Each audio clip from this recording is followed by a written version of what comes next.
Ngasi Jiri Development Organization JDO Jekal UJY L Jimpal Lup Marina Lusingduna Jiribam District Asigi Manung Chana Leiba Dugapur Lamtai Khunau Haiba Mafam Asida Khanghodana Dukan Mari Bomna Pokhai Kiba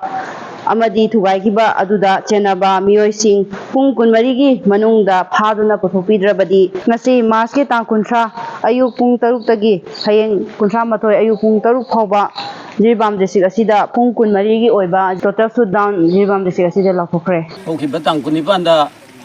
Bom Pokhai-bagi Thodoka Mari Leinana Sathajariba Ekoigi Total Shutdown Asi Borobegra Subdivision Nasu Mapung Phana Masi Sathari Aduga Masigi Khongjang Asida Makhata na Karigumba Government na Masigi Karigumba responsible Amata Laudaba Taragadi Masidagi Ehenba Khongjang CSO Mayam Galoinaraga Akan Khongjang Changsan Jagani Haidana Aikoi Media gi thong da khangjari Bandamaram oiraga Jiribam District asida dukan sing amadi lambi kaithena chingba sing loina phamna khidre hoji phawbagi oinadi thoganingdaba thodok sing thoktanaba police amadi security force singna section na ngak seli paudam jaribi Jiribam District tagi video journalist Mami TV gi damakta RK Safia Sana